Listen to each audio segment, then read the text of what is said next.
Bonjour à tous nos auditeurs, c'est un plaisir, c'est une joie de vous retrouver encore avec un autre sujet tout aussi passionnant. Aujourd'hui, nous parlons de l'œil, la lampe du corps. J'ai lu un petit texte, quand je dis un petit, c'est pas que le texte est petit, mais une portion des Écritures dans le livre de Matthieu, chapitre 6, versets 22 à 23, où justement c'est Jésus qui adresse ses paroles, nous le lirons tantôt, et ça a suscité une réflexion, ça a suscité toutes sortes de pensées en moi, et j'ai voulu explorer le sujet de l'importance de l'œil. Pourquoi Jésus dit que l'œil est la lampe du corps? Et j'ai la chance, la grâce, vraiment la grâce, je n'en reviens pas, de partager ce sujet avec Docteur Annick, que j'aime appeler maman Annick, une femme de distinction, une femme de science, une femme de cœur, qui porte tellement plusieurs chapeaux, mais avec grâce. Faut la connaître pour savoir tout ce qu'elle fait et elle est tellement simple, toujours avec son très beau sourire. Et peu importe la question qu'on lui pose, elle va toujours amener l'explication au niveau de notre compréhension. Alors, c'est un grand plaisir pour moi de t'avoir avec moi aujourd'hui, Docteur Annick. Merci beaucoup, merci ma fille, Merci. ma fille Brigitte. Et c'est réellement un honneur. Oh, Parfois, on merci. ne le dit pas assez. Qui suis-je pour me retrouver ici? Qui suis-je pour parler à toutes les personnes qui te suivent dans cette émission? Et c'est vrai, je vais peut-être être un peu biaisée, mais tu m'as devancé en disant Jésus lui-même a beaucoup parlé de l'œil. Mm. L'œil qui est la lampe de l'âme, du corps. Et je crois que nous allons en discuter plus longuement selon ce moment au fait que nous allons avoir. Si les gens peuvent nous voir de là où ils sont aujourd'hui, c'est parce qu'il y a la lumière. Oui, Quand effectivement. vous retrouvez dans l'obscurité la plus totale, on dit souvent une expression populaire dit « dans le noir, tous les chats sont gris ». Effectivement. Donc, on ne peut pas distinguer les couleurs. Ce qui fait que nous puissions voir, c'est parce qu'il y a une lumière et nous dégageons selon l'endroit où on est, où il y a la lumière, ou justement le spectre de lumière où on est, on va distinguer la couleur de la personne ou la couleur des habits que nous portons. Et en ce moment-là, ça nous aide. Mais avec quoi nous distinguons toutes ces choses-là? Mm. Et c'est avec nos yeux. Nos yeux qui ont une petite fenêtre qui est la pupille, qui fait rentrer la lumière et sans être plus explicite avec toutes les explications d'optique, mais qui va au fait se refléter à l'intérieur de notre œil et nous donner l'image que nous voyons. Et au travers de tout ça, peut-être dans le moment qui vont venir, on va pouvoir comprendre effectivement comment nous pouvons voir le monde extérieur, nous pouvons rentrer en contact avec le monde extérieur qui va nous imprégner, qui va nous influencer d'une façon ou Mm. d'une autre à cause des yeux, grâce plutôt aux yeux. Et je crois que quand on voit une personne pour la première fois, Mhm. on regarde avant qu'elle ne parle, on peut se dire « ah, cette personne est sympathique ». Oui. Juste en regardant. Voilà, une impression qui Oui, se une dégage. impression, mais cette impression se dégage parce que nous avons des yeux qui ont vu. Mais dans ma pratique de tous les jours, je distingue la vue et la vision. Ah, attends, avant d'aller plus loin, tu as dit dans ta pratique de tous les jours. Alors, je vais profiter pour te demander de nous dire un peu qui tu es. Moi, je le sais, Oui. mais tu accomplis tellement de choses dans une simplicité, dans une discrétion impressionnante. Aujourd'hui, on a beaucoup de, excusez-moi le terme, de casseroles vides qui résonnent très, très fort sur les réseaux. Mais nous te suivons régulièrement et tes accomplissements sont extraordinaires. Donc, j'aimerais que tu nous en dises un peu plus. Qui es-tu, ma chère maman, docteur Annick, et que fais-tu? Oui, en fait, Annick Mwilambwe, c'est mon nom. Je suis mariée, mère de 6 enfants, tous adultes aujourd'hui. Et grand-mère de 9 petits-enfants. Waouh, déjà. Oui, ça va vite. Félicitations. Merci beaucoup. Il paraît que j'ai fait déjà une dynastie. Donc, j'ai aimé la médecine depuis très jeune. Mhm, J'ai été influencée par mon grand-père qui était assistant médical, le père de ma mère, mhm. et le grand frère de ma mère qui était médecin. OK. J'avais 10 ans quand, pour la première fois, j'ai accompagné mon oncle qui venait au Congo pour juste quelques temps. Il n'a pas pu rester. Pour des raisons familiales, il est rentré en France où il avait étudié. C'est la première fois où je suis entrée dans une salle d'opération Mm. parce qu'il trouvait que j'étais intéressée, j'aimais lui poser des questions. Et j'ai fait aussi la médecine un peu par défi.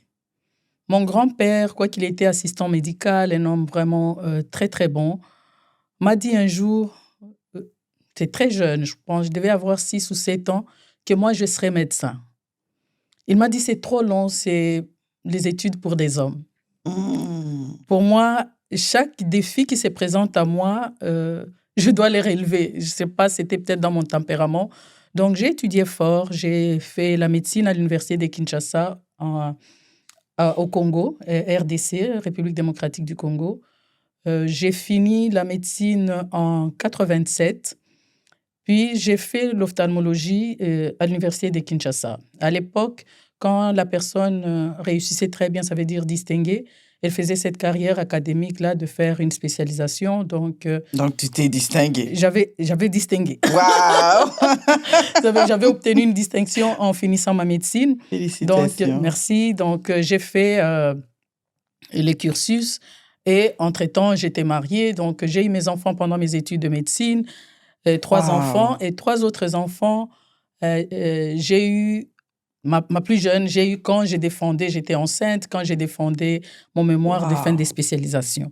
Donc, depuis 1994, je suis spécialiste en ophtalmologie de l'université de Kinshasa. J'ai travaillé pendant 6 ans dans un grand hôpital de la place à Kinshasa et les circonstances ont fait que, bon, finalement, je venais souvent au Canada depuis 1996 et j'ai décidé de m'installer en 2001.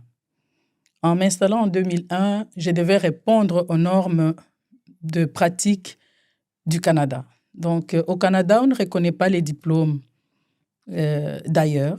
OK. Donc, mon diplôme de médecine n'était pas reconnu. Même avec une spécialisation. Même avec une spécialisation. Wow. Donc, il fallait faire tous les processus. C'est faire 3 examens du collège. C'était le conseil médical plutôt. 3 examens du Conseil médical du Canada. Avec ces examens-là, on te reconnaît comme médecin. Après ces examens, on postule dans différentes universités pour la résidence. Donc, j'ai fait les 3 examens du Conseil médical du Canada et j'ai postulé pour l'ophtalmologie. Je n'avais demandé que l'ophtalmologie parce que je me disais, c'est ce que je connais le mieux. Et s'il y a des choses à aller améliorer, à aller chercher, je vais connaître mes forces et mes faiblesses et je vais m'améliorer encore plus. Les Canadiens qui nous suivent. Oui, c'est cela. Mais je pense que tout le monde est capable. Il faut juste se donner un objectif. Et les Canadiens qui nous suivent, ils savent que l'ophtalmologie, c'est très contingenté. OK. Contingenté, c'est que dans les universités, à l'époque, moi, j'ai pu être prise à l'Université de Montréal. À l'Université de Montréal, on ne prend que 4 médecins par année pour faire la spécialisation. Au total de toutes les demandes reçues. De toutes les demandes reçues. Et cela, à mon époque, quand j'ai été acceptée en 2004, pour tout le Canada, on avait pris 26 médecins. OK. Pour faire la spécialisation en ophtalmologie. On se connaissait parce qu'on avait des cours conjoints la première année à Toronto, à l'Université de Toronto, et puis on continue chacun dans son université. Mais avant d'être pris en ophtalmologie, quand je suis venue ici, j'ai travaillé à la régie régionale. Aujourd'hui, on appelle les 4 SS, donc à la régie régionale de la santé en Outaouais, où je m'occupais d'un programme en santé publique sur la cessation tabagique et les maladies cardiovasculaires. Pendant la même période, je faisais un fellowship à McGill en uvéite. En étant maman de 6 enfants. Wow. qui faisaient les sports. Je courais entre leurs sports, leur gymnastique et moi-même. On peut le faire. Si Waouh! j'ai pu le faire, c'est qu'on peut Je le sais faire. pas. Je pense qu'on peut le Waouh! faire. Comme j'ai l'habitude de le dire, il y a des limites que celles qu'on s'impose. Mmh. Et puis, on ne peut pas dire qu'on est capable d'escalader une montagne si on n'a pas escaladé une colline. Oui. Donc, c'est des choses qui vont étape par étape. Mmh. C'est vrai que tu as dit que j'ai accompli des grandes choses. Je ne le vois pas moi-même. Parce que ce sont des choses qu'on le fait parce qu'on y croit. Oui. Et comme je dis toujours, moi, avant d'être médecin, médecin spécialiste en ophtalmologie, je suis d'abord chrétienne. Mmh.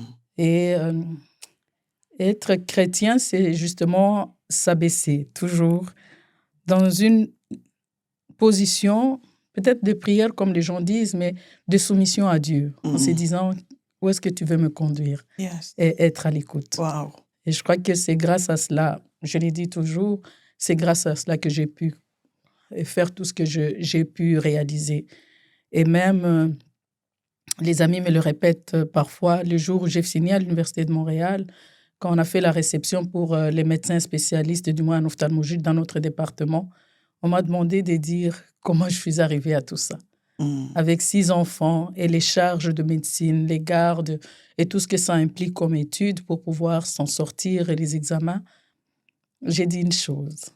Une des choses que j'ai dites, c'est que je ne pouvais pas être à cet endroit en même temps, être avec moi-même et être avec mes 6 enfants. Waouh! Je les ai confiés à quelqu'un qui est omniprésent. Yes. Mon Dieu ne m'a pas déçu. Waouh! Quelle vie de foi extraordinaire. Ouais. Vraiment. Et en ce moment, c'est sûr que tu as mentionné que tu étais ici. Bon, moi, je le sais parce qu'on se connaît. Tu es retourné t'installer au Congo. Ouais. Qu'est-ce qui t'a amené ou qu'est-ce qui te passionne en ce moment au Congo que tu es en train de faire en RDC? D'abord, ce qui m'a amené, quand j'ai pris la décision de partir, c'était une décision de foi. Mmh. Quand tu entends, parfois quand j'en discute avec les amis, je leur dis toujours, mais peut-être que vous n'allez pas comprendre, mais je me suis battue avec Dieu Mmh. pour dire pourquoi repartir, comment repartir, pourquoi ces décisions. Ce n'est pas toi que j'entends, c'est pas toi qui me parles. Donc, c'était une décision assez difficile, connaissant les conditions dans lesquelles on travaille ici, qui sont pratiquement optimales, et Mmh. aller dans un pays où il y avait pratiquement rien. Mais les choses ont commencé à se tisser tranquillement, comme Dieu fait bien les choses. Il n'a pas créé le monde en une journée, il aurait pu le faire. Il fait les choses étape par étape. Donc, avec moi aussi, il est allé étape par étape. Après avoir accompli tout ce que j'ai fait ici et travaillé, j'ai compris qu'il fallait que je reparte.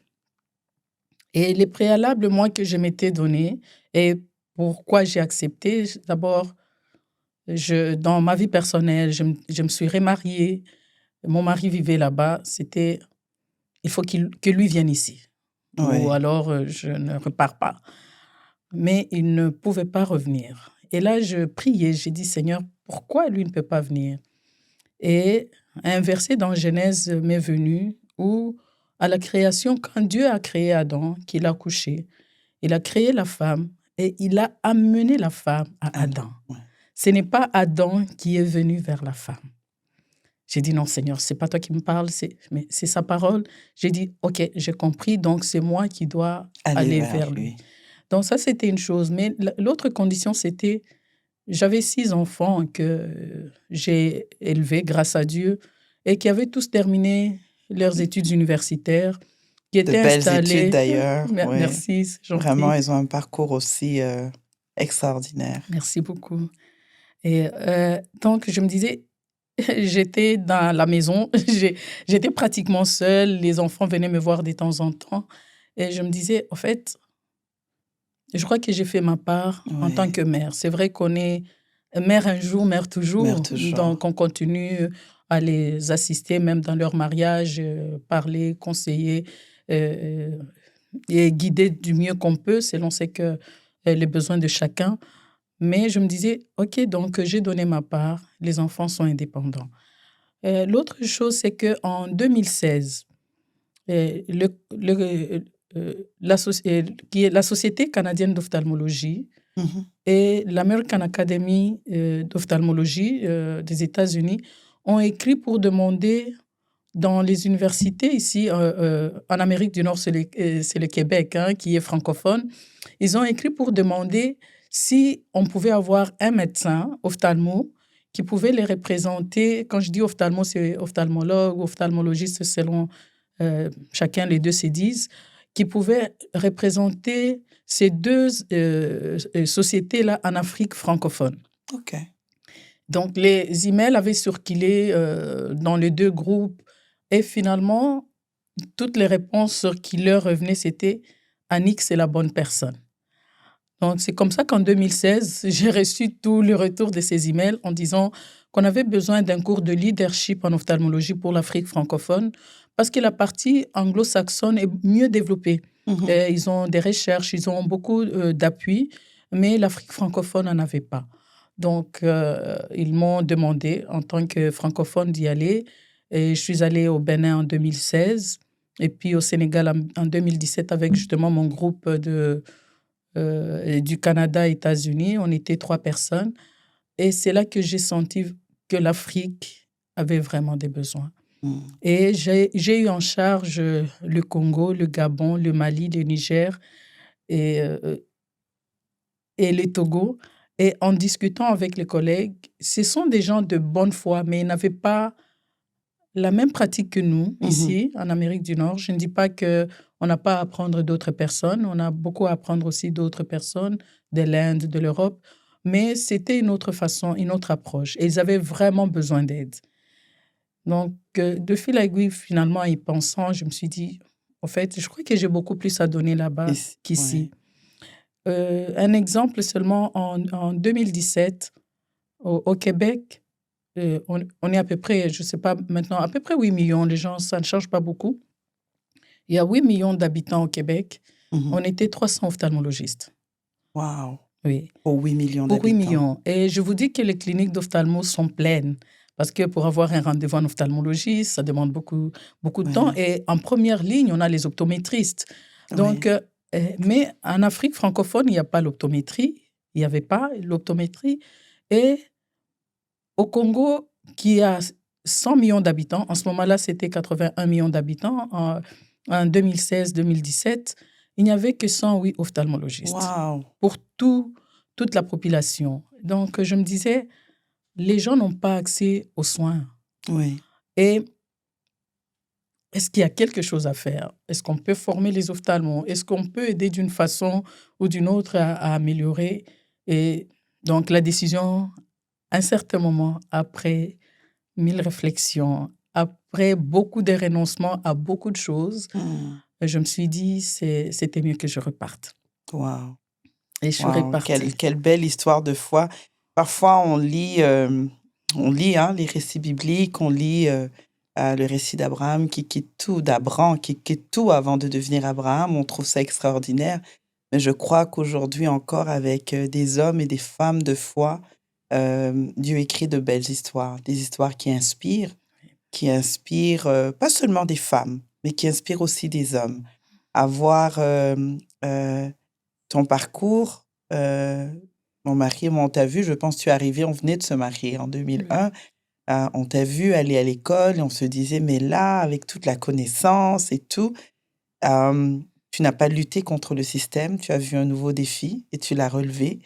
Et parfois, c'est ces parcours-là aussi qui inspirent et qui démontrent notre niveau de foi, de dire si Dieu nous amène quelque part, il va nous donner les moyens avec notre volonté de conquérir en fait tout ça. Et je fais un petit clin d'œil à tous ces parents immigrants qui viennent avec des diplômes et des connaissances hein, et qui parfois se heurtent à un système verrouillé, un système compliqué et qui n'ont pas toujours la marge de manœuvre, mais que c'est possible. Oui. J'en ai la preuve. C'est possible de se battre, c'est possible de relever des défis impensables et de retomber, de garder sa passion pour pas rester parfois blessé, d'avoir fait de longues études et puis après on a tout abandonné. En tout cas, merci de tout ce partage et Je pense qu'au fur et à mesure, tu nous diras davantage. Je sais que tu as travaillé aussi sur plusieurs projets très intéressants. Je disais tantôt qu'avec Oui, toi, on va parler de l'œil, la lampe du corps, oui, parce que j'étais très intriguée de l'intérêt de Jésus pour l'œil. Et on voit les yeux sont omniprésents dans la Bible, hein. Déjà, dans le livre de la Genèse à la création, oui. on parle de Dieu qui voit sa création. Il dit Ouais, Dieu vit et il était content de ce qu'il ouais. a fait. Et par la suite, on voit Ève qui regarde l'arbre, hein, Mhm. après que le serpent lui parle et qui dit, elle a vu que le fruit était bon à manger juste en le Mhm. regardant. Oui. Et tantôt, tu parlais de l'impression, la première impression que la vue fait. Hem, donc je parlais tantôt de ce verset, de, Matthieu chapitre 6 verset 22-23 où Jésus dit: «Les yeux sont la lampe du corps. Si tes yeux sont en bon état, tout ton corps est éclairé. Mais si tes yeux sont malades, tout ton corps est dans l'obscurité». Évidemment, Jésus parlait de bien d'autres choses. Matthieu, chapitre 6 est très intéressant à étudier, mais c'est pas une étude biblique. Mais voilà, il parlait de beaucoup de choses, des choses que nous regardons, et qui parfois nous font perdre le focus dans notre intérêt. Mais je voulais qu'on se penche avec toi, pour comment d'abord toi tu comprends ce texte avec ta science. Tantôt tu parlais du reflet en nous, de ce que nous regardons. Oui, Donc, je te laisse nous en dire plus. ok, merci beaucoup. Quand j'ai lu ces textes, je me disais, qu'est-ce que, qu'est-ce qu'est l'ophtalmologie? Jésus était peut-être biaisé, hein? Il était Mmh. ophtalmologue. Ah oui? Parce Ah que ben, tu je dis, découvre. parce que il a beaucoup parlé des yeux, mais en Oui. fait, on a plusieurs sens qui font que nous puissions entrer en contact avec l'environnement. On a des toucher, on a l'odorat, on a l'ouïe, on a le goût. Tout cela nous aide Mmh.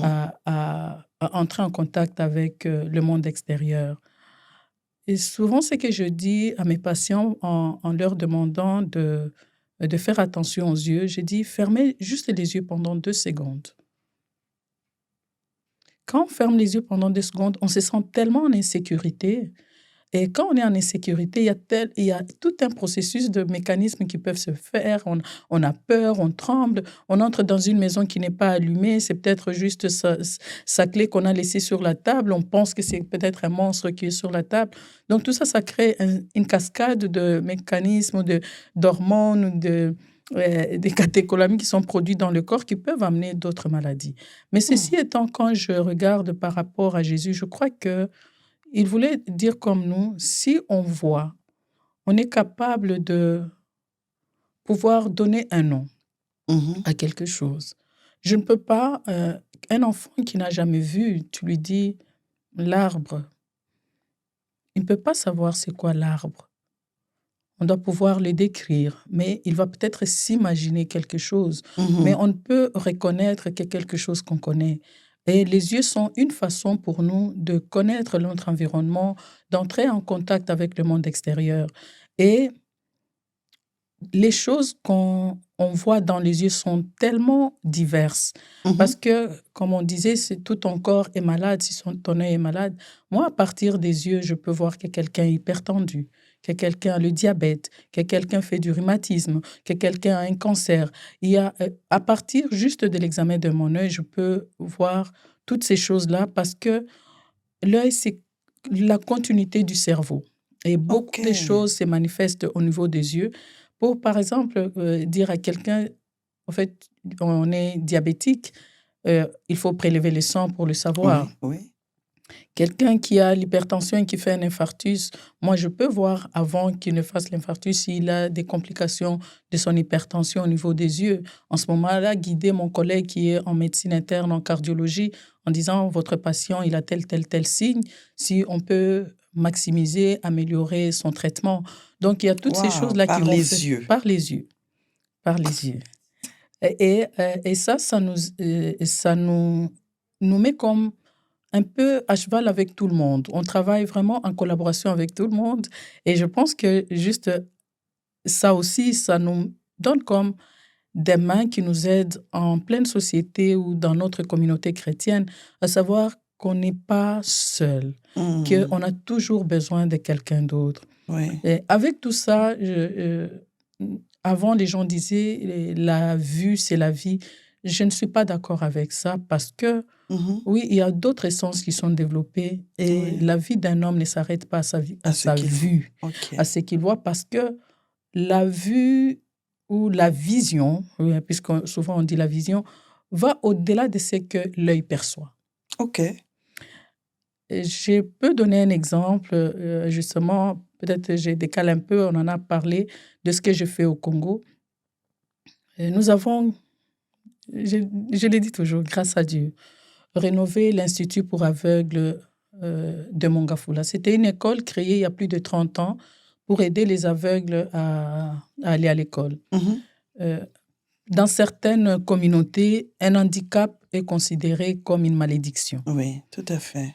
Avoir un enfant aveugle ou qui le devient, ça devient une charge. Et dans les communautés qui sont très pauvres, les parents qui n'arrivent déjà pas à s'occuper des enfants qui sont bien portants, leur donner la charge d'un enfant qui a un handicap, ils considèrent que c'est une malédiction pour la famille parce que c'est un enfant qui va demander beaucoup plus de moyens pour s'occuper de lui. Et tout le temps de sa vie, souvent. Oui. Et là, les parents, parfois, les rejettent.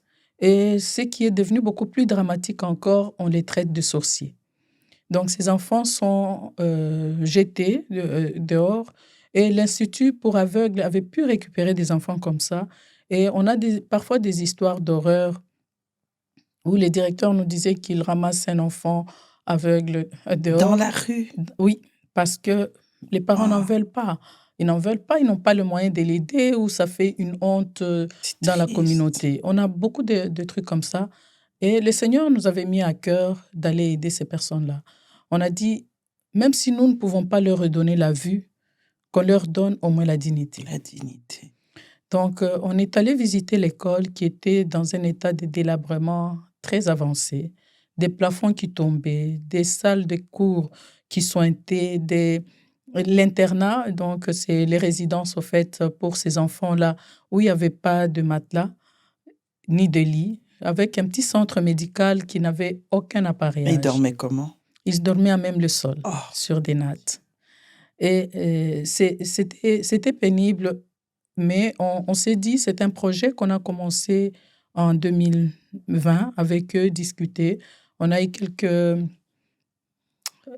couacs pendant la progression, la Covid et tout. Oui. Mais nous avons fini par réhabiliter complètement cette école. Wow. C'est une école où il n'y avait pas... Les enfants aveugles, mais ils se promènent, il n'y a pas de rampe. Donc, les enfants pouvaient tomber n'importe quand parce qu'il y avait au moins 10 escaliers à monter. Donc, ce n'était pas adapté. Non, ce n'était pas adapté. Donc, nous avons pu leur redonner cette école. Nous avons équipé leur dortoir de lit. Wow. Et nous leur donnons, grâce à certains, donc je reçois encore de mes amis ici, des habits, toutes sortes de choses qu'on peut leur donner, dont ils ont besoin dans la vie du quotidien. Et nous avons organisé avec eux aussi un système qu'on appelle l'aquaponie. C'est qu'on leur a creusé 3 étangs et avec l'eau de recyclage des étangs, ils irriguent leurs petits champs maraîchers.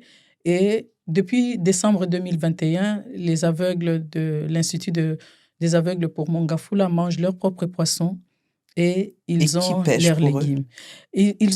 Nous avons 3 employés qui travaillent là-bas, des voyants, et que nous payons et qui les aident. Mais ceci, quand j'ai présenté au fait le projet, quand on a inauguré, c'est là où je voulais en venir, j'ai pensé à une prédication, un exemple que le pasteur Kabouy avait donné, que vous connaissez, avait donné une fois à l'église CEP à l'époque de Walt Disney, où il parlait de la persévérance, et il avait parlé de la persévérance de Walt Disney, qui avait été refusé pour des crédits des centaines de fois, mais qui avait persévéré. Et moi, j'ai pris, en fait, cette histoire que j'ai été relire, et Walt Disney, vous connaissez tous, vous allez à Euro Disney, qui est une expansion aujourd'hui, vous allez à Disney avec les enfants, les adultes vont s'amuser. Ce monsieur-là, Walt Disney, avait est né en 1901. Et il avait eu ce grand projet de créer quelque chose dans un désert, un peu comme je suis allée au Congo. Donc, dans un désert, et personne, aucune banque ne Ne pouvait voulait. accepter et ne pouvait comprendre son idée de créer un centre d'amusement grand dans un désert. On lui a refusé le crédit 301 fois. Waouh! Je ne sais pas si j'aurais persévéré, mais quand 300 fois, je ne sais oui, pas. oui, oui. Quand finalement il a eu le crédit et qu'on a commencé les travaux, Monsieur Walt Disney est décédé. En 66, il avait 65 ans. Waouh, il est mort Quand il est jeune. mort, oui, mais en fait, lui, il travaillait avec son frère, Robert, qu'on appelle Bob. Il travaillait avec son frère qui a continué l'œuvre. En 71, quand on a inauguré le Walt Disney, les journalistes sont venus voir son frère pour lui poser cette question en disant Rob, Walt aurait été heureux de voir cette œuvre.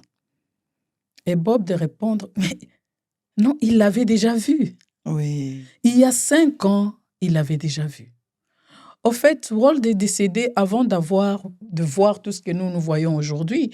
Mais dans sa tête, il y avait déjà ça. C'est ce qui Donc, a fait les aveugles, même si l'œil comme tel, l'appareil visuel ne leur donne pas la vision, mais ils peuvent avoir une vision.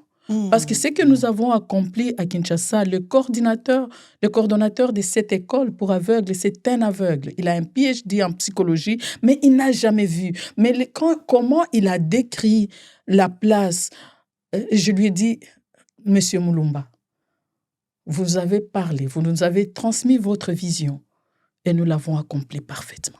Wow. C'est tel que vous l'aviez imaginé. Monsieur Mulumba ne verra jamais cette école comme elle est, mais il la voit. Ouais. Les enfants aveugles qui ont chanté, qui ont parlé, qui ont dit, oui, on nous traite de sorciers, on nous rejette, mais est-ce que nous ne sommes pas aussi créés à l'image de Dieu? Or, tout ce que Dieu fait est parfait. Donc, la vision, c'est pour ça que je disais, aujourd'hui, dans ma pratique de tous les jours, voir, c'est pas juste, je soigne l'appareil visuel, j'aide les gens à recouvrer la vue, mais à ceux à qui je ne peux pas donner de recouvrer la vue, même s'ils voient, c'est leur donner de savoir où est-ce que tu vas, où est-ce que Dieu veut t'amener. Qu'est-ce que toi, tu penses dans ta marche avec Dieu? Parce que nous savons tous qu'avec Dieu, nous faisons des exploits. Yes, wow, wow, wow. Et comment est-ce que on peut comprendre, donc là tu l'as touché sur plusieurs plans, que la vision, ce n'est pas juste l'appareil, donc l'œil en tant que, si je peux dire, objet physique qui voit, mais c'est au-delà aussi, c'est ses perceptions intérieures. Oui.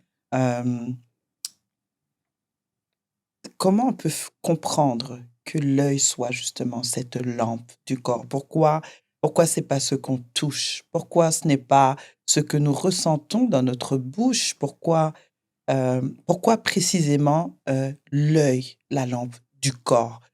Je sais que tu l'as touché d'une certaine manière, mais c'est vraiment pour nous aider à bien comprendre. Pourquoi c'est cette image et pas une autre? Oui. En fait, quand on veut rendre les choses simples, on explique l'œil comme un appareil photographique. Il y a cet appareil qui nous prend en photo maintenant, qui enregistre. À l'époque, on avait des appareils avec un film à l'intérieur. Oui. Donc, le film, il y a l'obturateur qui est devant. Oui. Si tu veux prendre ta photo et que l'obturateur est fermé, est-ce que tu auras l'image? Non. On n'aura pas l'image. Donc, l'obturateur, c'est comme ce que nous appelons la cornée, la partie avant de l'œil, qui fait rentrer la lumière. Elle est transparente, elle fait rentrer la lumière dans l'œil. Et elle passe par plusieurs étapes, et donc la chambre, comme on voit dans cet appareil-là, et jusqu'en arrière, où il y avait le film. Quand le film est abîmé, ou qu'il n'y a pas de film, l'obturateur peut être ouvert. Oui. À la fin, on n'a pas de photo. Oui, ça fait le mouvement, mais il n'y a rien qui se passe. Il n'y a rien qui se passe, donc il faut que le film soit en bon état. Si le film est chiffonné, quand on va faire sortir les photos, elles ne seront pas de belle Oui, qualité. Donc, effectivement. nous avons cette partie interne de l'œil qu'on appelle la rétine, qui est en fait, qui a pour travail de produire la lumière. OK. Donc, la rétine, elle produit la lumière. C'est ça qui nous aide justement à voir, comme je disais au tout début, qui nous aide à percevoir quelqu'un. Je dis, tiens, ce mur-là, il est bleu. Parce que ça nous donne, c'est dans un certain spectre du visible où je peux voir que, tiens, c'est le visible, ça va de telle partie à telle partie. Donc ça, c'est le bleu, je vois le bleu. Mais s'il n'y avait pas, ma rétine est abîmée, je peux ne pas voir. Et il y a OK. certaines maladies, justement, où la rétine est abîmée. Par exemple, dans les diabètes, la rétine peut être abîmée. Ici, au Canada, on parle beaucoup chez les personnes âgées de la dégénérescence maculaire liée à l'âge où la rétine est abîmée. Donc, ces gens-là ne perçoivent plus de la même façon ou ne voient plus du tout. Donc, il faut que toutes les structures qui sont à l'intérieur de l'œil, qui produisent la lumière, la rétine produit la lumière, quand on, on se tape sur l'œil comme ça, on voit comme des flashs de lumière, c'est la rétine qu'on est en train d'exciter qui produit la lumière. OK. Donc, et je pense, à mon humble avis, que si Jésus en a parlé en disant que c'est la lampe du corps parce que c'est elle qui produit la lumière, c'est elle qui nous aide à voir, c'est elle qui permet à ce que je puisse bien voir les ongles. Je donne un exemple, j'ai une dame que j'ai opérée de cataracte, ça faisait très longtemps qu'elle n'avait pas vu. Mmh. Et la première chose qu'elle m'a dite, j'étais capable de couper les ongles. Donc c'est quelqu'un qui ne Oh! pouvait pas se soigner parce qu'elle ne voyait pas. Et aussi, je ne sais pas si vous pouvez ressentir le même goût des choses quand vous ne voyez pas ou quand vous voyez. Ça, certains de mes patients me le disent, des personnes très âgées, elles, euh, elle ne veut pas manger. On dit qu'elle est déprimée. Non, c'est parce qu'elle ne voit pas. Elle ne voit pas c'est quoi qu'elle va manger. Donc, OK. or, en mangeant, c'est ça qui va lui donner les nutriments pour être en bonne santé. Ouais. Elle peut se laver correctement. Oui, c'est vrai qu'on a des LED. Elle peut savoir c'est quel habit qu'elle met. Elle peut donc prendre soin d'elle. Et en prenant soin de soi, en ce moment-là, on est en bonne santé et c'est grâce aux yeux. Et encore une OK. fois, la vision va au-delà Au-delà du fait de du fait de percevoir percevoir. les choses. Waouh, ça, c'est quelque chose d'important parce que parfois on se limite beaucoup du fait d'avoir cet handicap de la vue. Mais quelles sont les différentes maladies qui affectent l'œil? Je sais peut-être on ne peut pas toutes les citer, je ne sais pas Mhm. combien il en existe, Ouais.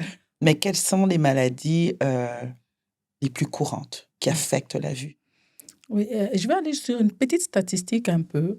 En 2012, à une conférence, on nous disait, après 2012, il y a eu d'autres choses, il y avait au moins 5000 maladies du corps humain en général. OK. Je Et, pensais de l'œil, oui, j'allais non, dire. et 10%, donc 500, c'était les maladies d'yeux. Pour vous dire, et l'œil paraît comme un petit appareil, mais c'est assez complexe et il y a Oui. beaucoup, beaucoup de choses. Et comme je disais, c'est un appareil optique, l'œil. Donc, on peut avoir des problèmes d'optique. Et le problème d'optique, c'est la personne qui n'arrive pas à voir de loin, la personne qui n'arrive plus à lire, la personne qui ne voit ni bien de loin ni de près, la personne qui voit les choses déformées. Tout ça, ça fait partie de l'optique et pour lesquelles on a besoin des lunettes. OK. Ça, c'est une des choses qui est la plus fréquente, les vices de réfraction. Et aujourd'hui, de plus en plus, parce que tout le monde est sur son téléphone, les gens travaillent avec de mauvaises lumières dans certaines parties du pays et du monde, et on force l'œil à pouvoir faire le focus. Et en faisant cela, on change la forme de certaines structures de l'œil, dont les cristallins qui donnent la cataracte, et les gens deviennent de plus en plus myopes. C'est devenu une épidémie. Le fait de donner les téléphones très tôt aux enfants les amène à faire ça et dans quelques années, il y a les résultats de l'OMS. Je crois que 87% de la population mondiale va être myope à cause de Waouh! l'utilisation du téléphone, de la vision de proches qui est sollicitée et qui force notre œil à focuser et à changer la forme de l'œil et à le rendre myope. Donc ça, c'est OK. une des choses. Vraiment, c'est ça, c'est une épidémie, une pandémie qui est là. Oui, ça va donner du travail aux optométristes, aux ophtalmos dans certains coins du monde. Mais c'est quoi? Parce que la myopie, par exemple, elle a aussi des conséquences. Elle a des conséquences parce que ça tire sur les gens qui sont très myopes, qui ont un œil très grand, vont avoir plus des risques de faire des décollements de rétine. Donc, c'est toutes ces choses-là qu'il faut regarder aujourd'hui Hmm. avec les développements et avec dans les Les mondes, dans écrans. les écrans, dans le monde actuel où nous vivons. OK. Il y a la sécheresse oculaire. Ça paraît banal. Les yeux secs, c'est tout le monde aujourd'hui encore. Avec les téléphones, la télévision et les lectures, on est obligé de lire beaucoup parce qu'il faut être performant en milieu de travail. Mais c'est que moi, je conseille à mes patients, parce que 97% des gens ont les yeux secs. On Mhm. sent comme si les yeux qui pleurent, comme s'il y avait Oui, quelque chose dans oui, l'œil, oui. et ça pique un peu. Mais, et puis, on va aller chez l'optométriste, on change aussi moindrement l'optométrie, c'est pas les optométristes au Canada, je parle d'ailleurs, mais si l'optométrie moderne n'a pas fait attention à ça, on prescrit les lunettes. Après quelques temps, la personne revient, dit les lunettes ne vont pas bien parce que tout simplement, on n'a pas d'abord corrigé la surface de l'œil, qui est l'obturateur, qui est abîmé. Donc, il OK. faut soigner la sécheresse oculaire. Ça, c'est pratiquement tout le monde qui a les yeux secs. On soigne avec des larmes artificielles et d'autres produits qui existent, d'autres mécanismes aussi qu'on fait. Donc ça, c'est vraiment les plus fréquents. Mais il y a aujourd'hui une autre pandémie qui touche les yeux et qui peut rendre aveugle. Ça vient avec la sédentarité. On Hmm. demande aux gens de bouger, on demande aux gens de Attends, le s'exercer. fait de pas bouger affecte l'œil? Oui, parce que les personnes deviennent Non. obèses, ils développent le diabète, l'hypertension, et Ah, ces maladies-là affectent l'œil. OK. Donc, il faut soigner. Je me rappelle à l'époque, il y avait aux États-Unis un programme du temps du président Obama avec son épouse pour lutter contre l'obésité, Oui, avec les les sports, enfants. les Oui, enfants, je me justement. rappelle de ça. Et aujourd'hui, quand vous parlez, je parlais avec quelqu'un qui est à la fondation qui s'occupe de diabétiques, des enfants diabétiques. Elle me disait, non, mais je suis tellement touchée parce qu'il y a même des enfants de 2, 4 ans qui sont diabétiques. Mais ça, c'est le diabète à cause des gènes, des type 1. Mais il y a tout, le diabète chez les personnes âgées, c'est dû à la sédentarité. Oui, il OK. faut bouger pour éliminer les calories, il faut bouger pour que nos pressions soient belles et contrôler sa vie. Je crois que l'exercice physique, c'est bon. Je Donc, pense que quelqu'un serait content de t'entendre. Willervin était ici nous parlant de l'importance de bouger. Oui, OK, je oui, ne non, savais pas que ça affecte ça l'œil. affecte à cause de justement de ces maladies-là, l'hypertension, le diabète et l'hypertension qui va entraîner que les vaisseaux se ferment, donc ça va saigner à OK. l'intérieur de l'œil. Mais il y a une des maladies aussi qui vient avec l'âge, mais on peut avoir aussi la cataracte chez les personnes, des enfants qui naissent avec la cataracte, mais la cataracte, c'est une pathologie aussi qui est très fréquente, mais la beauté de la cataracte, c'est que c'est une cécité réversible. OK. La personne, oui, elle a la cataracte, on l'opère, après la personne peut voir. Et OK. aujourd'hui, on a une panoplie de chirurgies qui peuvent être faites, les uns un peu moins chers que d'autres, et avec une panoplie de lentilles qu'on met à l'intérieur de l'œil qui aident la personne à très, très bien voir. Ça, c'est des choses qui sont corrigibles. Mais il y a des maladies qui donnent une cécité permanente. Et ça, c'est fréquent aussi. Et moi, travaillant en Afrique, c'est beaucoup plus fréquent chez les gens de race noire. Ça vient avec l'âge, il y a l'âge, mais il y a la race. Donc, quand on parle de race, on parle des gènes, et c'est le glaucome. Le glaucome, on n'en parle peut-être pas assez, on en parle, mais les gens ne comprennent pas parce que c'est une maladie qui ne fait pas mal, mais qui rend aveugle de façon irréversible. Mmh. Et Au fur et quand à mesure ou subitement? Non, au fur et à mesure, il y a OK. un type de glaucome qu'on appelle glaucome par fermeture de l'angle. Celui-là, oui, la personne peut perdre la vision rapidement quand l'espace où les liquides circulent à l'intérieur de l'œil pour équilibrer la pression de l'œil monte et se ferme. En ce moment-là, la pression monte fortement. Si ce n'est pas traité rapidement et c'est pas reconnu rapidement, oui, on peut perdre la vision, mais la majorité de glaucome, ça s'est fait graduellement. On ne ressent rien. Et la chose qu'il faut faire par contre, c'est que s'il y a quelqu'un Mmh. dans la famille qui a du glaucome, il doit dire aux autres membres de la famille, parce qu'on sait que c'est une maladie génétique, les autres membres de la famille sont à risque de faire du glaucome. Donc en ce moment-là, ça va aider à faire les dépistages. Mais parce qu'un dépistage de masse et des dépistages où on n'a pas vraiment les moyens de pouvoir aider, de récolter des données qui ne vont pas beaucoup nous aider parce qu'il faut toujours voir le coût et l'efficacité d'une action qu'on pose. Donc, ne servirait à rien. Donc, ce n'est pas un tabou quand on dit qu'on a une maladie et d'en parler dans la famille. Mais est-ce que dans nos cultures, ça se fait? Moi, je vois parfois des trucs simples. Tu vas chez le médecin, tu as quelque chose. J'avais un problème de kéloïde et le médecin me demande, est-ce qu'il y a d'autres personnes dans ta famille? J'étais pas en mesure de répondre. Donc, il a fallu que je retourne à mes parents pour demander, est-ce qu'il y a quelqu'un? Puis là, ah oui, oui, oui, oui, oui. Et c'est là que mon père me dit, oui, ma mère avait ça.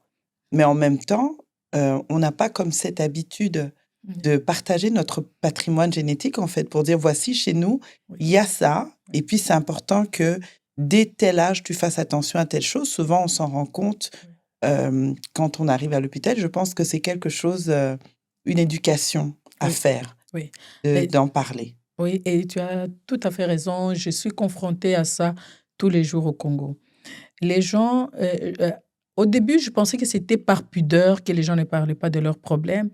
Mais aujourd'hui, il y a tout ce concept de spiritualité erronée qui fait que les gens ne parlent pas.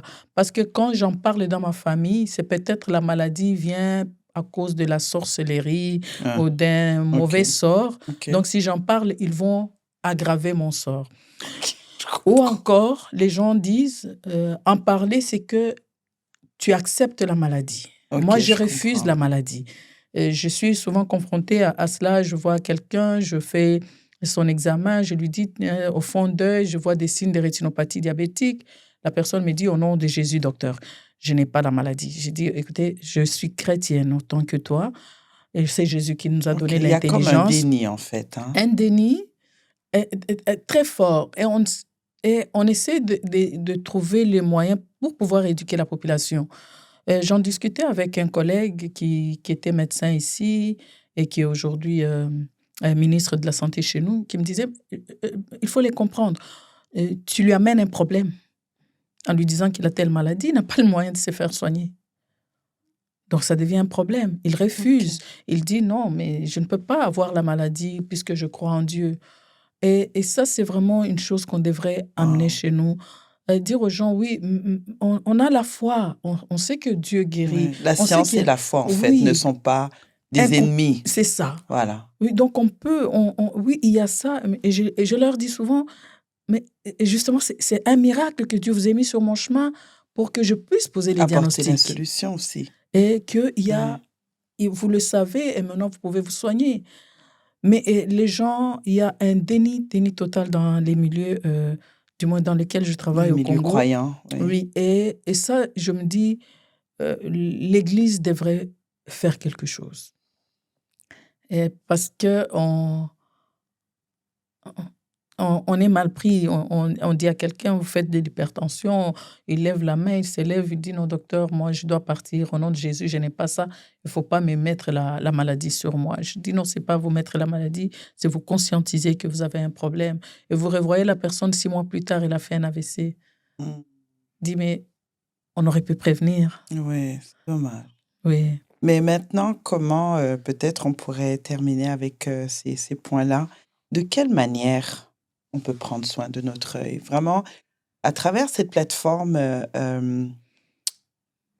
autour du trône, c'est vraiment ce désir de montrer évidemment ce côté scientifique réel des choses et de notre foi, cette portion de responsabilité que nous avons. Moi, je ne savais pas, je viens d'apprendre quelque chose, que les yeux, que la sédentarité affecte. Vraiment, ça c'est... Waouh! Je viens d'apprendre quelque chose, mais c'est d'être conscient, en fait. Oui. Nous sommes créés à l'image de Dieu, mais Dieu nous a donné le contrôle de beaucoup de choses. Oui. Et la dernière fois, avec Wilhelmine, on parlait du contrôle de ce qu'on mange. Oui. Je veux dire, je vais chez plusieurs bannières faire des courses. J'ai le contrôle de ce que je décide de mettre dans mon panier selon l'argent dont je dispose. Et de la même façon, nous sommes enfants de Dieu, on a besoin d'être en bonne santé. Et nos yeux, pour ceux qui peuvent voir, ont besoin d'être en bonne santé pour faire tout ce qu'on a à faire. Oui. Et au-delà de nos prières, au-delà de notre foi, comment nous pouvons bien prendre soin de nos yeux aujourd'hui? Oui. Euh, je vais commencer par les choses qui peuvent arriver parce qu'on est dehors. Et OK. pour encore un peu euh, rajouter sur la sédentarité, c'est pas la sédentarité comme telle, c'est la sédentarité qui va amener toutes les autres maladies métaboliques, comme on dit, Et qui l'hypertension, le finalement diabète, vont qui affecter vont l'œil. affecter l'œil. Donc, pour les traumas, par exemple, nous avons des enfants qui font les sports, Oui, les sports de contact. Et vous savez tous qu'il y a maintenant que, par exemple, pour les enfants qui font le hockey, ils portent le casque. Ça n'a oui, pas toujours été comme ça au Canada. Avant, ce n'était pas, les enfants ne portaient pas le casque. Il y a eu des traumas, des éclatements oui. de globes avant que Waouh! un ophtalmologiste d'ici, du Québec, qui a été un de mes professeurs, puisse dire, écoutez, il faut qu'on trouve une solution et OK. ça a été combattu, mais à la fin, les gens ont compris et ils ont fait. Donc, il faut protéger les enfants des traumas et tout, par exemple en faisant le hockey et en portant le masque. Éviter Le casque. les casques, éviter les petits, les jeux brutaux où on s'élance des fléchettes, OK. on s'élance des pierres, on lance des Des petites objets de bulles, toutes de sortes. toutes sortes, et des billes comme des balles Oui, en oui, oui, oui, plastique. oui, Les oui, gens oui. disent c'est inoffensif. Non, c'est pas inoffensif. Et parce que on ne fait on oublie souvent qu'on a les yeux, Oui, parce que ce sont les yeux qui nous aident à voir toutes les autres choses. ouais, On l'oublie, mais c'est la chose la plus importante. Donc, un projectile qui vient, on regarde pour voir où est-ce qu'il va aller. oui, et parfois il Et, nous atteint à ce moment-là. et parfois, ça peut toucher à notre œil. Donc, il y a moyen de faire toutes ces choses-là, porter les lunettes quand on va faire ces jeux-là, pour, porter les casques pour certains jeux, justement, dans De certains sports. contact. Oui. Et aussi pour les enfants, dès le bas âge, consulter. Consulter, on dit avant de commencer la maternelle, il faut que l'enfant ait, ait vu son médecin. On peut le voir avant s'il y a une condition des yeux qui l'exige, mais au moins avant de commencer la maternelle. Et souvent, les mamans sont les médecins, les premiers médecins qui voient leurs enfants et qui peuvent référer s'il y a une anomalie, un œil qui louche, une tache bizarre dans l'œil, Ou consulter le l'enfant qui se médecin. cogne toujours. Oui, Ma fille a eu ses lunettes à 5 ans oui, parce que parfois je lui dis: «Mais Alexia, regarde». Elle me dit: «Mais où? Où?» Et je me rappelle à 5 ans, avant, on avait reçu des pamphlets qui invitaient les parents oui, à aller faire, les premières visites et c'est oui, là qu'ils ont vu que: «Ah non, elle a besoin de lunettes» et quand on lui oui. a mis ses lunettes, on a été chercher les lunettes, elle a fait: Oh, «Waouh maman, tout est oh, trop, beau!» trop Ça m'avait petite. tellement touchée, mais je me Oui, suis dit: «Mais comment elle faisait?» Et plusieurs enfants sont comme ça, très oui, maladroits, oui, foncent dans des choses ouais. et parfois comme parents, ça devrait attirer notre attention à aller vérifier. Oui, et une autre chose, parce que nous sommes devant la télé, un enfant qui se rapproche de la télé, on dit non, recule, tu vas abîmer tes yeux. Non, il avance parce qu'il ne voit pas. OK, C'est pas parce que parce qu'il aime trop son programme. non, c'est parce qu'il ne voit pas, il est myope. Il faut qu'il avance pour mieux voir. Donc, en ce moment-là, c'est des choses aussi, des indices pour les parents pour aller consulter plus tôt. Et au moins à 3 ans, tous les enfants devraient avoir été vus au moins par un optométriste. OK, Et s'il y a des problèmes familiaux connus, les fréquences de visite sont beaucoup plus importantes. OK, Les enfants à 3 ans ont une certaine poussée. Ils ont une autre poussée vers 6 ans. Et ils ont OK. une poussée vers la puberté. Et vous allez constater que la plupart d'enfants, après l'école primaire, vont avoir des lunettes. C'est parce qu'il y a cette Oui, poussée-là, l'œil grandit aussi, donc il faut consulter pour pouvoir savoir s'il y a un problème. Si les deux parents portent des lunettes ou un parent porte des lunettes, une raison de plus pour consulter plus tôt, parce OK. que toutes ces maladies aussi, il y a euh, comme une implication un peu familiale. Donc, les Un lien parents portent, génétique? oui, oui, dans certains cas, parfois non, juste consulter. Mais il y a une sorte, comment je peux le dire en bon français, il y a une certaine tendance familiale. OK. Oui, il y a une certaine tendance familiale. Les parents myopes qui vont avoir des enfants myopes, ça c'est, on les dit de plus en plus, c'est génétique. On n'a pas des études génétiques sur tout et je prétends pas connaître toute la génétique de toutes les maladies, mais il y a une tendance familiale et en ce moment-là, on aide les enfants. Les lunettes, c'est d'abord la chose numéro un. À 3 ans, consulter. À 6 ans, consulter. Qu'il y ait des campagnes aussi dans les écoles pour les dépistages. Un enfant normalement formé doit réussir à l'école. Mhm. Un enfant qui échoue à l'école, c'est peut-être parce qu'il ne voit pas. OK. Donc, un enfant qui a échoué à l'école, juste aller voir, c'est peut-être parce qu'il ne voit pas bien au tableau. Et il y a des enfants qui s'expriment, d'autres ne vont pas s'exprimer. Donc, ça, OK. c'est vraiment une des premières choses qu'il faut faire, c'est voir pour les lunettes, se protéger quand on fait des sports de contact. Et l'autre chose aussi qu'il faut vérifier, c'est soi-même voir le médecin au bout de 2 ou 3 ans.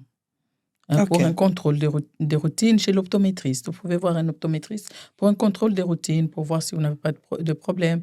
Et à partir des 40 ans, on conseille, s'il n'y a pas de problème de santé oculaire, de voir le médecin après 2 ans. Chaque 2 ans, vous voyez le médecin pour vérifier, parce que la plupart des maladies commencent aussi à se manifester à ces âges-là, comme le glaucome.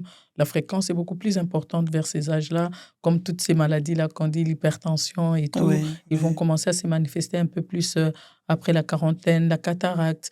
Donc, c'est toutes des choses qu'il faut avoir l'habitude de contrôler. Aux 2 ans, ce serait très bon. L'idéal. Mais si on a une histoire familiale, en ce moment-là, la fréquence change dès la première visite et aussi avec ce que le médecin aura trouvé et les conseils de Mhm. votre médecin. Autre chose, c'est qu'il y a certains médicaments, et ça, les médecins ici le disent, il n'y a pas de problème. Les gens sont sur certains médicaments qui peuvent affecter les yeux, et OK. parfois de façon irréversible. Et il faut faire des contrôles. Aussi, les gens qui sont tuberculeux, avant de commencer un traitement contre la tuberculose, ils voient le médecin parce que ça peut affecter l'œil et de façon irréversible. Il y a des gens qui prennent les médicaments pour le rhumatisme, comme le Plaquenil. Ce sont des gens qui doivent être suivis par le médecin. Mais ça, le médecin qui lui prescrit les médicaments demande un examen en ophtalmologie avant de commencer les traitements et en cours de traitement. Et certains médicaments contre les cancers et tout, ce sont toutes des choses au fait qui viennent avec le temps et sur conseil du médecin. Mais pour faire ça très simple, c'est que si la mère constate que son enfant a un problème, un œil qui louche, un œil qui a une lueur spéciale, consultez le médecin. Mhm. Un enfant qui se frotte tout le temps les yeux et tout, consultez le médecin, il faut savoir Les yeux pourquoi. qui Oui. piquent, les yeux qui brûlent. Les yeux qui piquent, les yeux qui brûlent, mais parfois aussi ça peut être un signe que l'enfant ne voit pas. Un bébé qui est tout le temps en train De de frotter frotter. son œil, c'est peut-être pour justement stimuler cette rétine-là qui produit un peu de lumière et il a OK. l'impression de voir. Donc, ce sont des choses qu'on dit et généralement le pédiatre peut aussi le constater, mais la mère demeure le premier médecin de son enfant. Et pour les lunettes, vous voyez à 3 ans, vous voyez à 6 ans, vous voyez à 12 ans et puis par la suite, on va continuer selon ce que l'optométriste aura dit. Et pour les adultes à 40 ans, c'est important de commencer à avoir un suivi assez régulier avec l'optométriste qui, en cas de besoin, va vous référer à votre ophtalmo. Et pour ceux qui ont des maladies dont on a parlé, le diabète, Mhm. Mhm. l'hypertension, c'est mieux de consulter son médecin. Et s'il y a des problèmes déjà au niveau des yeux, c'est au moins une fois par année. Comme ça, l'ophtalmo, c'est pas lui qui va soigner votre diabète. C'est pas lui qui va soigner votre hypertension, mais il est capable de dire à votre médecin c'est quoi les problèmes que vous avez. S'il y a déjà les complications des maladies que j'ai citées au niveau de votre œil pour pouvoir améliorer votre traitement. Donc, il faut penser aux yeux, il faut les protéger, porter des lunettes quand il fait chaud. Pour la lecture, comme je disais, nos téléphones, ce que je conseille pour ne pas avoir les yeux trop secs et donner à l'œil du repos, c'est qu'après 2 heures de travail, prenez 10 minutes de repos où vous ne lisez pas. Ou vous regardez autre chose, vous avez aussi le temps pour ceux qui travaillent assis de vous lever, de faire une petite marche, d'aller vous chercher de l'eau et de revenir au moins pendant 10 minutes. Les larmes ont le temps de se renouveler et l'œil a le temps de se remettre au repos parce que quand vous lisez, il est coincé en dedans. Là, il se remet au repos et les muscles de l'œil se reposent. Wow. 2 heures de travail, 10 10 minutes minutes de de repos. repos. En tout cas, merci énormément. C'est c'est tellement riche, hein, tout ce que tu partages là, et élémentaire à la fois. Tu l'as très bien mentionné, hein. Parfois, dans le domaine de la foi, on a une façon un peu un peu étrange de voir les choses, hein, où on oublie qu'on est dans un corps qui a des besoins, qui a des limitations et il y a des choses que nous pouvons faire avant de recourir aux prières parce qu'on est malade. Le soin, tout simplement. Moi, je travaille de la maison et c'est depuis que je travaille de la maison que je me suis retrouvée avec des lunettes. Je suis allée, les yeux qui secs, les yeux qui brûlent, et tout. Non, ton œil, tu forces trop. Tu forces ton œil n'en peut plus. Et moi, je trouvais pas, mais on le ressent pas. L'œil, on l'ignore, hein. Souvent, on l'ignore parce que nos jambes fonctionnent. Mais je crois que cette parole de Jésus doit nous interpeller à voir que l'œil est important, que ce soit l'œil parce que nous voyons ou la perception que nous avons, même en étant aveugle. Merci d'avoir soulevé ça. Il y a un soin à avoir parce que c'est cela qui nous oriente, qui nous aide à rentrer en contact, qui définit comment nous rentrons en contact avec le monde extérieur. Merci beaucoup d'avoir pris de ton temps. Je sais que tu es au Canada pour très peu de temps. Merci d'avoir pris ce temps de t'asseoir avec moi, de partager ta connaissance et j'espère pour vous, les auditeurs, que vous saurez tirer des pépites là-dedans. Je vous dis toujours, c'est une petite fenêtre où on ne dit pas tout, mais on en dit assez pour nous pousser à fouiller, pour nous pousser, à faire des recherches, pour nous pousser à nous responsabiliser par rapport à ce que nous faisons avec notre corps. Oui. Et avec Wilhelmine, on disait notre corps est le temple. C'est la Oui. maison où le Saint-Esprit réside, d'où le besoin d'en prendre soin de nos yeux, prendre soin de nos oreilles, prendre soin de tous ces accès que nous avons pour communiquer avec l'extérieur et pour recevoir la communication aussi de l'extérieur. Oui. Donc, j'aime t'appeler Maman Annick. Maman Annick, Oui. merci beaucoup. Merci pour ta présence. Merci d'avoir pris une bonne partie de ta journée pour être ici. Je ne C'est... sais pas si tu as un mot de la fin avant qu'on puisse saluer nos auditeurs. Et Oui. puis, en tout cas, bravo pour le travail fait en Afrique. L'Afrique en a besoin et voir des gens de science, de connaissances, laisser beaucoup de confort pour aller établir des choses là-bas, c'est une grâce et une bénédiction vraiment que le Seigneur se souvienne de vous et de toute votre lignée. Amen. Je vais dire Amen et juste ajouter merci encore. Comme je l'ai dit C'est au plaisir. début, c'est un privilège. C'est mon honneur. Vraiment, un vrai privilège. Et salutations à Pasteur Cazin qui nous écoute et qui est, comme il dit, fan numéro 000 peut-être. Mais c'est surtout, au fait, ceci, je crois que cette émission est importante. Pour nous qui sommes chrétiens et scientifiques, parfois c'est difficile de faire la part des La part des choses. choses. On s'est dit, oui, la personne a la foi, elle dit qu'elle est guérie, mais moi, je vois ceci. Et ce que nous devons toujours savoir, c'est comprendre aussi que les gens se retrouvent parfois dans des situations où il faut que nous puissions justement, en tant qu'intellectuels, leur dire, j'ai aussi la foi, et c'est la foi qui m'a amené à ça. Mais vraiment, je voudrais juste dire, moi, merci à tous mes patients et à des partenaires avec qui je travaille. Donc, en dehors de l'école de l'Institut pour aveugles que nous avons rénové, nous faisons des chirurgies gratuites 2 fois par année pour les personnes vivant avec handicap visuel, pour la cataracte, les problèmes des rétines et qui n'ont pas les moyens de pouvoir se soigner. Et je me dis,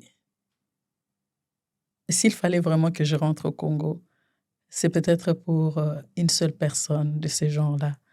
Quand une maman est abandonnée dans son coin et que demain elle peut voir, elle peut aller au marché, elle peut vendre encore ses légumes, ou encore cet enfant, et je vais citer son nom parce que ça, je crois que c'est le seul pour lequel peut-être je suis rentrée au Congo, Opnes, un petit garçon que j'ai opéré parce qu'il manquait une grosse partie de ses 2 paupières.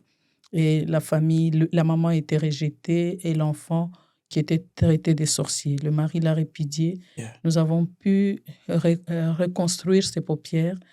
Il avait 2 ans et demi quand on l'a fait. Aujourd'hui, il a 6 ans. Et parfois, il me laisse des messages sur mon WhatsApp. À eux, j'ai donné mon numéro de téléphone où il dit « Maman, docteur, je suis maintenant à l'école. » Oh, Ça,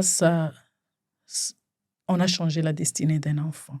Et je crois que c'est à ça que nous sommes tous appelés, chacun dans son domaine, de faire en sorte que la vie de quelqu'un d'autre soit changée. Vivre des vies d'impact. Oui, par un sourire, par un mot gentil et beaucoup, beaucoup, beaucoup d'humilité. Car qu'est-ce que nous avons que nous n'ayons pas reçu de Reçu Dieu, de que nous Dieu. n'avons pas reçu de Dieu? Je crois que tout ça, c'est lui qui donne. C'est lui qui donne les talents à chacun selon ce que lui, qui nous connaît, pense que nous sommes capables de faire. Mais Yes. des grâces, ne cachez pas vos talents. Merci. Donc, sur ces mots, on va se laisser.